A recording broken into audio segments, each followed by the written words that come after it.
ଜୟ ମା ଶାରଳା। ସୁଖର ସାଥୀ ଜୀବ, ଦୁଃଖର ସାଥୀ ଈଶ୍ୱର।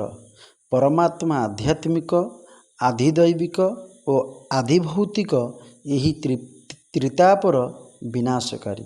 ପରମାତ୍ମା ଅନ୍ୟର ଦୁଃଖ ଦୂର କରନ୍ତି। ପରମାତ୍ମାଙ୍କର ସ୍ୱଭାବ ଅତ୍ୟନ୍ତ ସୁନ୍ଦର, ତେଣୁ ସେ ବନ୍ଦନୀୟ। ଦୁଃଖ ଓ ମନର ଧର୍ମ ଆତ୍ମାର ଧର୍ମ ନୁହେଁ। ମନୁଷ୍ୟ ଦୁଃଖରେ ଈଶ୍ୱରଙ୍କୁ ସ୍ମରଣ କରେ, ଦୁଃଖ ବେଳେ ସେ ପରମାତ୍ମାଙ୍କର ଅନୁସନ୍ଧାନ କରେ ଏବଂ ଆନନ୍ଦ ମଧ୍ୟ ପାଇଥାଏ। ଜୀବର ସ୍ୱଭାବ ସୁନ୍ଦର ନୁହେଁ, କିନ୍ତୁ ପରମାତ୍ମାଙ୍କର ସ୍ୱଭାବ ଅତ୍ୟନ୍ତ ସୁନ୍ଦର। କୁର୍ମ ଅବତାର ବା ବରାହ ଅବତାର ପରମାତ୍ମାଙ୍କର ଶରୀର ସୁନ୍ଦର ନଥିଲା, କିନ୍ତୁ ତାଙ୍କର ସ୍ୱଭାବ କାର୍ଯ୍ୟକଳାପ ସୁନ୍ଦର ଥିଲା। ମନରେ ଈଶ୍ୱରଙ୍କର ବନ୍ଦନା କର, ତୁମର ସବୁ ପାପ ନାଶ ହୋଇଯିବ।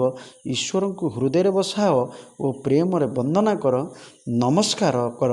ପ୍ରଭୁଙ୍କୁ ସଦା ଆମେ ବନ୍ଦନ କରିପାରିବା। ସଦାସର୍ବଦା ଯେତେ ଆମେ ପ୍ରଣାମ କରିବା, ନମସ୍କାର କରିବା, ପ୍ରଭୁ ଆମ ପ୍ରେମରେ ବନ୍ଧନ ହୋଇଯିବେ। ଦୁଃଖରେ ଯିଏ ସାଥୀ ହୁଏ ସେ ଈଶ୍ୱର, ସୁଖରେ ଯିଏ ସାଥୀ ହୁଏ ସେ ଜୀବ। ଈଶ୍ୱର ସବୁବେଳେ ଦୁଃଖରେ ସାଥୀ ହୁଅନ୍ତି, ସେଥିପାଇଁ ସେ ବନ୍ଦନୀୟ।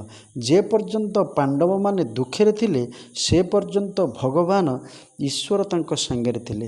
ଯେ ପର୍ଯ୍ୟନ୍ତ ସୁଦାମା ଦୁଃଖରେ ଥିଲେ, ସେ ପର୍ଯ୍ୟନ୍ତ କୃଷ୍ଣ ଭଗବାନ ତାଙ୍କ ସାଥିରେ ଥିଲେ।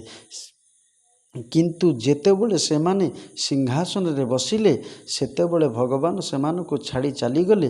ଈଶ୍ୱର ଯେତେବେଳେ ମିଳନ୍ତି, ଦୁଃଖରେ ମିଳିଥାନ୍ତି, କିନ୍ତୁ ସୁଖର ସାଥୀ ହେଉଛନ୍ତି ଆମ ପାରିପାର୍ଶ୍ୱିକରେ ଆମର ବନ୍ଧୁବାନ୍ଧବ ସମସ୍ତେ ଜୀବ। କିନ୍ତୁ ଦୁଃଖର ସାଥୀ ଏକମାତ୍ର ପରମାତ୍ମା ସ୍ୱୟଂ ଜଗନ୍ନାଥ।